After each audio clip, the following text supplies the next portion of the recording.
अपने संगठनात्मक दृष्टि से भी हर प्रांत में हर प्रदेश में ऐसे समूह बनाए हैं जो समूह सिर्फ इसी पे काम कर रहे हैं कि राष्ट्रीय शिक्षा नीति, पहली बात तो नई शिक्षा नीति में नहीं कहूँगा, वो नेशनल एजुकेशन पॉलिसी राष्ट्रीय शिक्षा नीति, उसके क्रियान्वयन में किस दिशा से हम आगे बढ़ रहे हैं, कितना उसका क्रियान्वयन हुआ है, उसको लेकर हम समय समय पर उन समितियों में बैठते हैं और उन समितियों के आधार पर जो अब हमारी कार्य समिति की बैठक है, आगे आने वाले समय में विचार बैठक है या राष्ट्रीय कार्यकारिणी की बैठक है, उन सब में चर्चा करते हैं और चर्चा के अनुरूप जो फलस्वरूप एक हमें डेटा मिलता है या जो कंक्लूजन निकलता है उसको समय समय पर ज्ञापन के माध्यम से सरकारों को देते हैं और दिए भी हैं।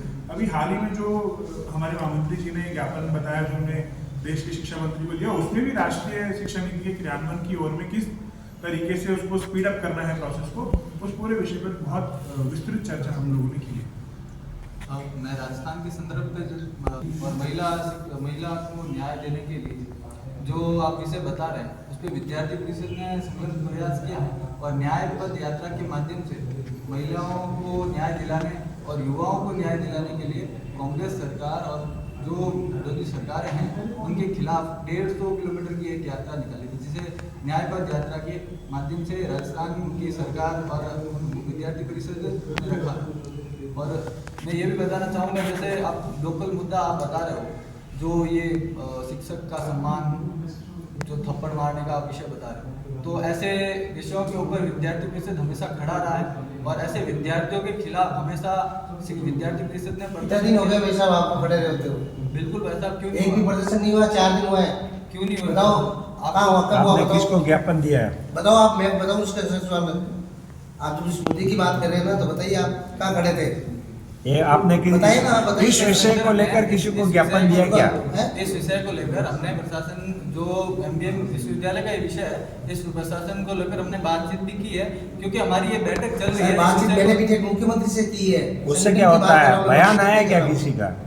मैंने भाई साहब को सवाल इसलिए पूछा, बयान आया क्या किसी का? भाई साहब कुछ घटना मालूम नहीं, जब आप इस घटना को छेड़ रहे हो ना, तो आज 4 दिन बीत गए, बताओ एक दिन भी बयान आया क्या? एक भी ज्ञापन दिया क्या आपने कहीं पे भी? पुलिस कमिश्नर को, चाहे एमबीएम यूनिवर्सिटी के विश्वविद्यालय को मात्र आधे घंटे में छोड़ दिया गया है।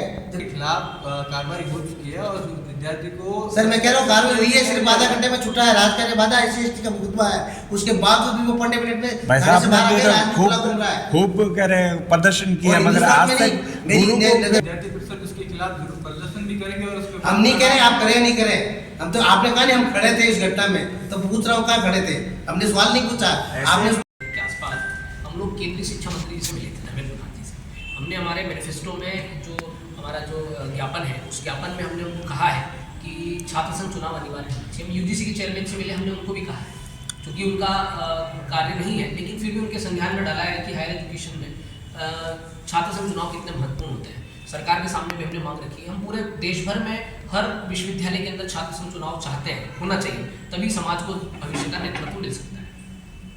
समर्पित या आपके मतलब क्लिप माने जाते हैं कई प्रांतों में, और यहाँ पे राजस्थान में भी मुख्यमंत्री होंगे, तो एक शिक्षा मंत्री से नहीं होकर वहाँ से जाए तो चुनाव हो सकते हैं, क्योंकि चुनाव नहीं होना नहीं, हम सरकार से मांग कर रहे हैं कि प्राइमरी अथॉरिटी एजुकेशन मिनिस्टर होता है, इसलिए उनको संज्ञान में डालना पहले नहीं, वो सही है, लेकिन फिर भी हाँ हम करेंगे, उसमें आने वाले समय में डिमांड करेंगे, क्योंकि छात्र की पहली सीढ़ी यही छात्र संघ चुनाव। बिल्कुल बिल्कुल उस पर मांग करेंगे ना, जहाँ जहाँ जिस स्तर पे बात करनी है सभी स्तर पर हम लोग बात करेंगे। कार्य समिति मीटिंग बैठक में या क्या छात्र संघ का या छात्र को जो जोश भरने का कार्य संगठन के, ये जो बैठक है, ये बैठक हमारी संगठनात्मक बैठक होती है।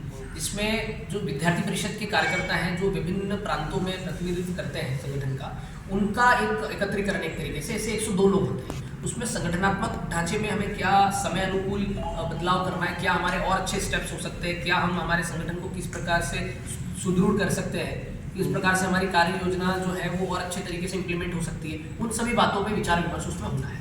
एक सवाल लोकल से भी जुड़ा हुआ है, लेकिन ऐसा क्यों?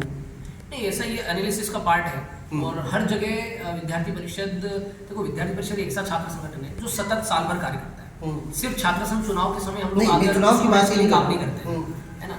तो हमारा ऐसा है कि हम सतत काम करते हैं, हमारे कार्य का पार्ट जरूर है चुनाव को लड़ना, चुनाव लड़ते हैं, लेकिन कहीं पर हमको अच्छा प्लस होता है, कहीं पर कम होता है, वो एनालिसिस का पार्ट है और उसके अनुसार हम लोग उसको एनालिसिस नहीं, मैं चुनाव की बात नहीं कर रहा हूँ, जैसे संगठन का एक्टिवनेस अभी भी नजर नहीं आती है, जब जरूरत पड़ती है, समय आता है तब आप पूरे साल रहते हैं, नहीं, हाँ। मुझे तो पूरे देश में नजर आ रही नहीं, है। आप तो संगठन में तो नजर आएगा साहब।